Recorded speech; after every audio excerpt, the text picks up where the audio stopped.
Hi, this is Eric Voss and this is easy to break down. No, amici bellini, allora, vi spiego meglio. Allora, io amo i video dove fanno i breakdown dei film o dei trailer, dei film che mi piacciono, insomma i film d'azione dove ci sono degli easter egg di solito, no? I film della Marvel ci sono sempre delle cose messe lì che si vedono, che si capiscono dopo. Allora io quando finisco un film vado a vedere questi video di approfondimento dove trovano 85 easter eggs o dettagli che non abbiamo notato. Il Napoli ha fatto uscire quest'altro... Comincia!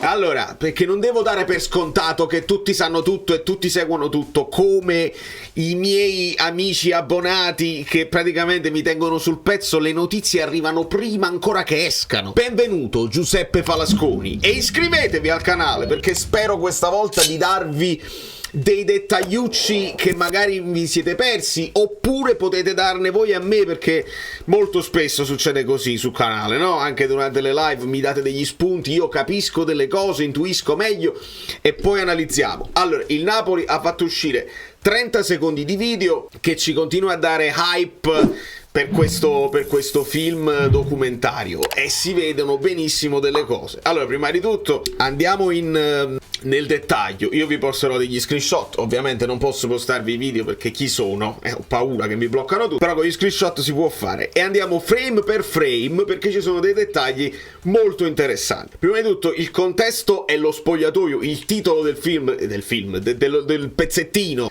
si trova sullo YouTube, su tutti i social del Napoli, si chiama Lo Spogliatoio. Questo mi fa ovviamente immaginare e ricordare quando De Laurentiis non dovete entrare nello spogliatoio, quando se la prende con DAZN, con Sky, non potete entrare perché se esce la palla a destra poi dopo i bambini. Però ti piace quando lo puoi fare tu, e ci siamo, perché poi tu puoi fare, me lo scrivevano nei commenti, puoi fare il taglia e cuci, lo puoi fare che se non si vedono palle che escono. Però quanto interessante, ragazzi, io capisco che lo spogliatoio è sacro e ci sta questa cosa nel calcio che quello che è nello spogliatoio deve rimanere solo nello spogliatoio, ma nel 2024 secondo me anche questa storia è un pochino andata nel passato. Il calcio lo conosciamo dentro e fuori, ci manca solamente sapere un pochino più di dettagli, dei dettagli nascosti. Questi continuano a parlare con la mano davanti alla bocca, non vogliono far sapere.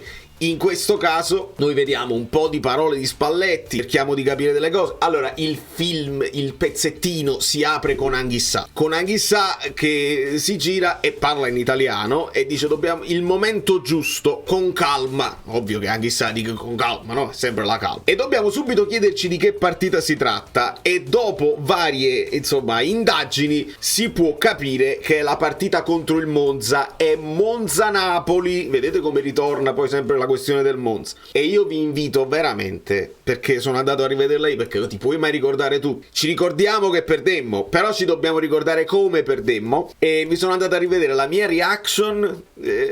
Se cercate Monza-Napoli 2-0 azzurro fluido vi potete vedere la reaction e l'analisi tattica, e vi lascio anche un pezzettino perché è molto importante. Ecco perché il Napoli deve dare una bella risposta secondo me con l'Inter, col Bologna, finire bene. Bisogna finire bene perché sono poi i presupposti anche per l'anno prossimo. L'anno prossimo potrebbe cambiare tanto e forse è giusto pure che cambi qualcosa, perché non è detto che questa stessa squadra con le stesse condizioni, senza quella freschezza a dire siamo la sorpresa, perché non è detto che questa stessa squadra con le stesse condizioni, senza quella freschezza a dire siamo la sorpresa, potrebbe volerci, non dico una mini rivoluzione, però qualche cosa deve cambiare, perché lo sappiamo come funziona. Siamo pronti con le pagelle, ma prima facciamo un po' di screenshot perché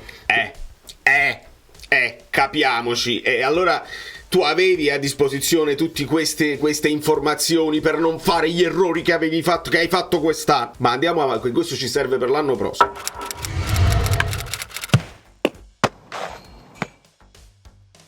Quindi Anghissà che dice con calma, dopodiché c'è l'inquadratura di Osimhen che in silenzio ascolta e così, quindi già capiamo, no? La leadership, Osimhen leadership tecnico sicuramente in campo perché trascina con la sua forza, ma forse negli spogliatoi non è uno che si fa sentire così tanto. però dobbiamo inquadrare anche all'interno del momento, e il Napoli festeggino, che io dico anche nella React, troppo i tre festeggiamenti, e quindi Osimhen ascolta in silenzio, anche perché non parla italiano, quindi Osimhen dovrebbe dire le cose in inglese, sono dettagli ma sono importanti. E poi si sente la voce di Spalletti che dice: si è preso troppi contropiedi perché c'è stata poca qualità nel gestirla, quindi poca qualità nel gestire la palla, si sono presi contropiedi. Ora ricordiamoci una cosa, con l'analisi tattica, questo è Monza Napoli 2-0, il Napoli era partito con Gollini, Berezinski, Rachmani, Juan Jesus, c'era Kimi in banchina, Oliver, Lobotka, Anghissà, Elmas, Zielinski, Zerbin. Qua lo porta con Zielinski dietro la punta, cioè dietro Osimhen, però noi sappiamo che questo triangolo era molto mobile e quindi poteva essere anche 4-3-3, però come vedete c'è un forte turnover, perché c'è Zerbin al posto di Kvara, Elmas al posto di Politano e soprattutto Berezinski al posto di Di Lorenzo, e quindi già Spalletti noi andiamo sotto di 1-0, quindi questo momento di spogliatoio è con il Napoli sotto di un gol. E Spalletti dice qui, cioè con ossessività fa vedere questo triangolo, che poi qua è pure una domanda che mi stavo facendo. Questo è un triangolo della nostra sinistra, cioè della sinistra di Olivera, Zielinski e Zerbin, oppure della nostra destra? E io arrivo alla conclusione che è della nostra destra, perché quando parte che con Zerbin non credo che si puntava a fare tutto questo palleggio, con Kvara è una cosa, ma con Zerbin no. Questo triangolo può essere di Berezinski, Elmas, Anghissà, ma ricordiamo anche che il triangolo shiftava e quindi poteva coinvolgere anche uno Zielinski che veniva a fare come faceva anche Anghissà, cioè sul lato forte più centrocampisti per poi andare. Tant'è vero che a un certo punto Spalletti dice Lobo, e non dice dopo, sembra che dica dopo, ma dice Lobo quando la palla va al centro, e poi c'è questo scarico e dice bomba libera tutti. Ora bomba libera tutti io l'ho dovuto googlare perché non so di cosa si tratta, ed è praticamente il nascondino. Vedete, è una formula che si usa nel nascondino. Dalle mie parti si dice pace libera tutti, ma è la stessa cosa, viene urlata da uno dei bambini che riusciva a correre per primo nel punto dove era disegnato, dove aveva contato, mentre gli altri si andavano a nascondere. Il termine bomba è un'esclamazione per dire ti ho visto, esci allo scoperto, o comunque per dire sei fuori dal gioco, il gioco è finito. Bomba libera tutti, i bambini nascosti escono tutti allo scoperto, almeno così ricordo. Quindi Tana, io mi ricordo che si diceva Tana, libera tutti, libera tutti. Quindi guardate come Spalletti poi ad un certo punto, dopo 2 anni, era anche libero di utilizzare delle espressioni che i giocatori dovevano capire e recepire. Bomba libera tutti è anche un film toscano, tra l'altro, e ce ne possiamo far parlare da qui, figurati se non conosce anche questo film. Quindi bomba libera tutti probabilmente libera Zielinski dopo che hai creato quella densità da quella parte che ti inseguono, e liberi Zielinski dall'altra parte, così credo che sia. Dopodiché viene inquadrato un Giuntoli che è molto presente nello spogliatoio, lo stiamo capendo da tutti i trailer, e guardate lo sguardo attento e anche minaccioso. Io fossi stato un giocatore del Napoli con un Giuntoli che mi guarda così, la prima intuizione che mi viene: se non gioco bene questo mi vende alla Sampdoria, questo mi manda a giocare nel Torino e la mia carriera va a scendere. La figura di Giuntoli tanto sottovalutata, ma tanto quella era Micheli, era Mantovani. La figura di Giuntoli, guardate la sua presenza come poi secondo me intimorisce e rende più forte anche la presenza di Spalletti nello spogliatoio. Silenzioso ma lì presente. E adesso contemporaneamente immaginatevi la figura di Meluso. Immaginate la figura di Meluso con Mazzarri che spiega queste cose e Meluso là. E i giocatori di cosa si preoccupano? Proprio di nulla. Si preoccupano solo di andare, anzi si vogliono far vendere, credetemi, intuizione mia. Di conseguenza si ritorna poi su Spalletti che dice e si palleggia. Poi c'è anche questa immagine dove si vedono...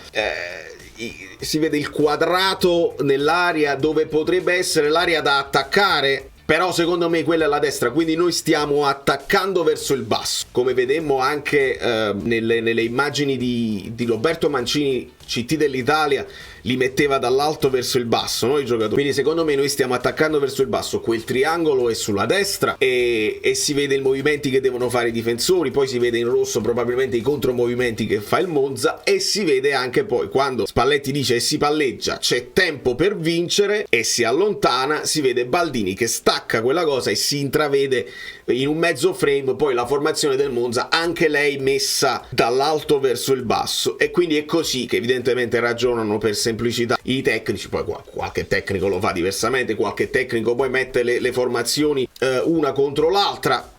Non c'era probabilmente nemmeno bisogno di farlo in fase di intervallo della partita. Quanto interessante, quanto vorrei vedere i metodi di Garcia, i metodi di Mazzarri, quello che ti fa vedere Calzona, le differenze.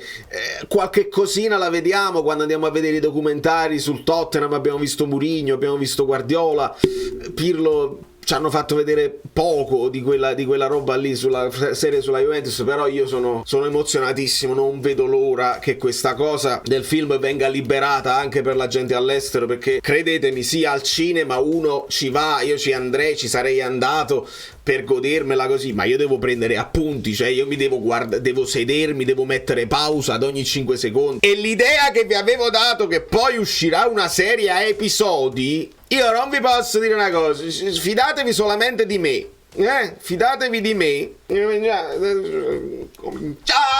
fidatevi che esce una serie ad episodi, perché da Laurentiis poi ce l'aveva detto, 4 ore, il film è di 110 minuti, usciranno altre cose e a quel punto io ve le potrò vedere nella scazzetta assoluta. Poi il timing lo decideranno, non lo so quando sarà, ma uscirà. Se uscirà, sono sicuro che uscirà. Adesso la certezza, ho le prove.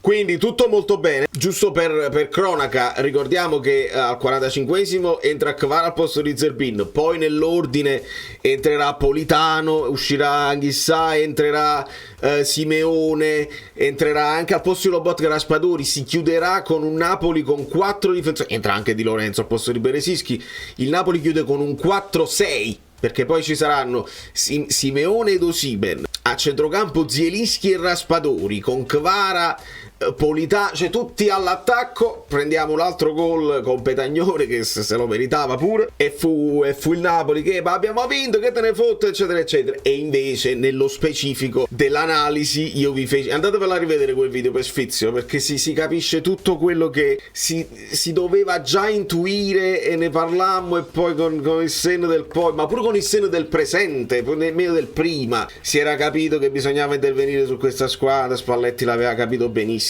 Questa è la squadra che ha vinto. Secondo voi Spalletti si metteva là a dire vabbè, non fa niente? Spalletti sta incazzato nero e voleva vincere ancora, e voleva vincere tutte, e solo con questo atteggiamento poi diventi credibile, i giocatori ti seguono e i giocatori fanno quello che gli chiedi tatticamente, altrimenti in campo, se non sei credibile, fai mezzo e mezzo, un po' segui l'allenatore, un po' segui te stesso e i tuoi istinti, e le cose non vanno bene. Ci troviamo facendo chiusura di seduta. Politano ha svolto parte in gruppo e parte personalizzato. Juan Jesus ha lavorato in gruppo, quindi quello che vi dicevo ieri, palestra solamente per un po' di affaticamento, ma già ha lavorato in gruppo, quindi possiamo anche immaginarci Juan Jesus di nuovo titolare senza problemi. Politano parte in gruppo e parte personalizzato, la chance Ngonghe ce l'ha per partire da titolare, però mancano ancora dei giorni. Per Olivera terapia e lavoro personalizzato non c'è dubbio che lui non lo avremo. Signori miei, vi abbraccio, vi bacio.